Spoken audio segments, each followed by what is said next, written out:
Le prove sull'esistenza di Gesù, i veri Vangeli mai rivelati, patti con entità oscure e i segreti dei papi che hanno cambiato la storia. Per secoli si è detto che tutto questo fosse nascosto qui, 85 km di scaffali, sotto il Vaticano. E cosa ci nascondono ancora?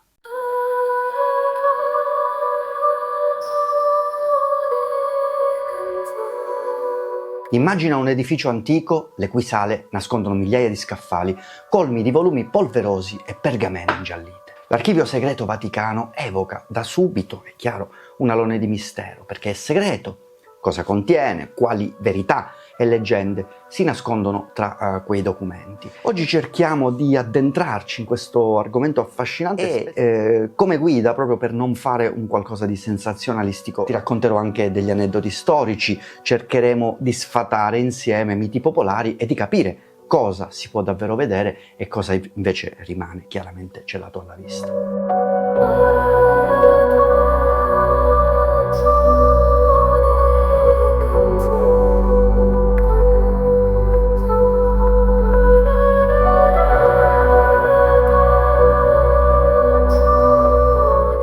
E qui c'è il primo grande colpo di scena. Tutta l'aura di mistero nasce da una errata traduzione. In latino secretum non significava segreto nel senso di nascosto, ma privato. L'archivio privato del Papa. Un segreto che in realtà non era un segreto.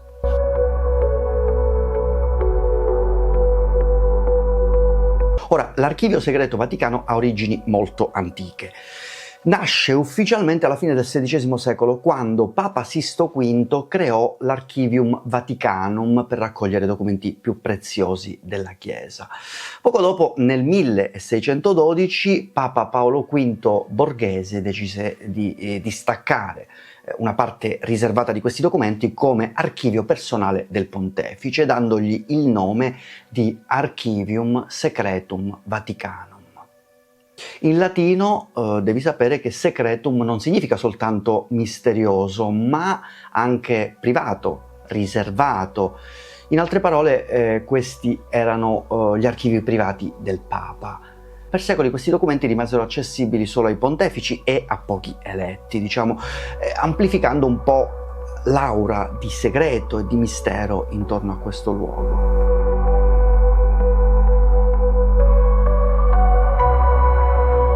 Quindi cosa c'è davvero lì dentro? Scordatevi i file sugli UFO o la lancia di Longino. In realtà per il 99% le cose sono un po' più noiose. Lettere, bolle papali, atti burocratici, ma è quell'1% in cui si nascondono le vere bombe.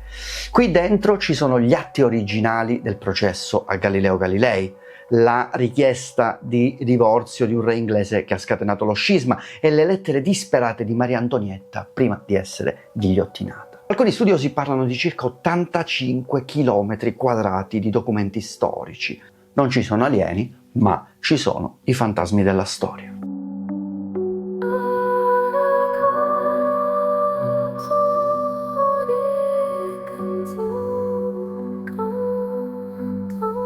Nonostante il nome, oggi l'archivio segreto, che dal 2019 è stato rinominato Archivio Apostolico Vaticano, è in parte accessibile a ricercatori storici autorizzati. Fu infatti aperto agli studiosi nel 1881 per volontà di Leone XIII, superando quelle che erano le antiche diffidenze.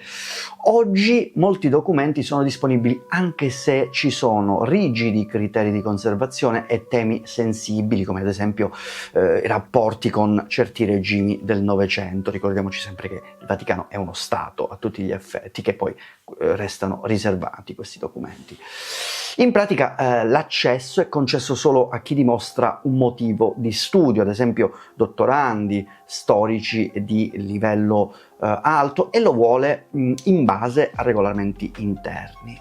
Negli ultimi anni, per mantenere vivo l'interesse pubblico, il Vaticano cosa ha fatto? Ha perfino annunciato l'apertura di nuovi fondi, per esempio i diari di Papa Pio XI, alcuni documenti fino al 1922, che hanno suscitato tra l'altro clamore nelle cronache internazionali.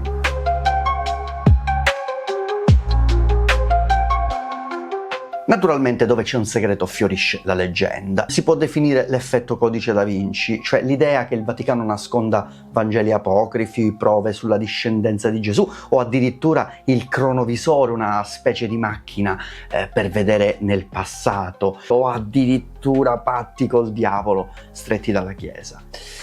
Un filone popolare è stato un caso, è quello del Codice da Vinci, in cui si parla di presunti manoscritti nascosti al grande pubblico, no? Su Maria Maddalena o ipotetiche tessere mancanti della storia sacra.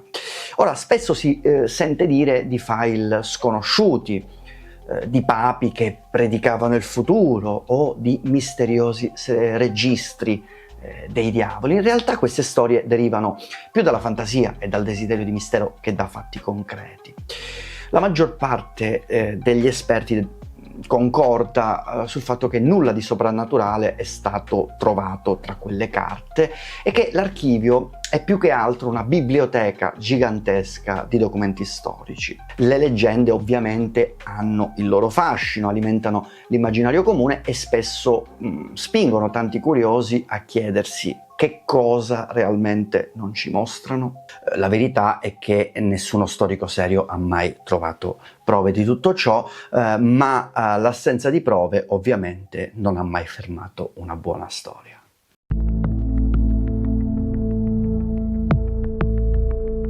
E così oggi l'archivio segreto non è più segreto, è apostolico. Un cambio di nome che è anche un cambio di missione, non più nascondere ma rivelare. Certo, non nasconderà mai i misteri della fede, ma ci offre qualcosa di forse ancora più prezioso, ovvero la possibilità di guardare negli occhi i fantasmi della nostra storia e di capire attraverso le loro lettere e i loro drammi chi siamo diventati oggi. Chiaro che come tutti gli stati qualcosa di segreto ci sarà. Comunque sia, oltre ai miti, l'archivio segreto del Vaticano ha anche svelato curiosità storiche e storie avvincenti. Sono arrivate delle notizie di lettere originali di personaggi illustri conservate proprio al suo interno, corrispondenze di sovrani come Carlo Magno, documenti sulla congregazione dell'Indice e le lettere di scienziati come Galileo. I suoi appelli ai pontefici, per esempio, sono nei fondi sull'Inquisizione, una delle pagine più terribili della storia dell'umanità. La consultazione degli archivi ha permesso anche di comprendere meglio il sacco di Roma del 1527 o rapporti diplomatici tra Italia e Stati Uniti. Per decenni gli storici di tutto il mondo hanno posto una domanda cruciale: cosa sapeva davvero Papa Pio XII dell'Olocausto e perché rimase in silenzio? Per anni il Vaticano ha risposto che gli archivi di quel periodo erano sigillati, ma nel marzo 2020 Papa Francesco ha mantenuto una promessa storica, aprendo finalmente quei documenti agli studiosi. Un articolo proprio di quei giorni, apparso sul giornale The Atlantic, fa emergere però delle ombre su una serie di eventi. Perché il Vaticano non è intervenuto nel caso del rastrellamento degli ebrei a Roma il 16 ottobre 43? Sapeva qualcosa riguardo alla fuga di molti gerarchi nazisti in Argentina? Perché questo eventuale silenzio? Per paura di rappresaglie naziste o per una fredda scelta diplomatica per non compromettere la neutralità della Chiesa? Non esiste ancora una risposta definitiva. Oggi l'archivio apostolico vaticano, lo stesso archivio segreto rinominato da Papa Francesco, continua a crescere con nuovi documenti, ovviamente. Lo scopo non è più quello di mantenere segreti oscuri, ma di promuovere la conoscenza storica e stimolare la cultura.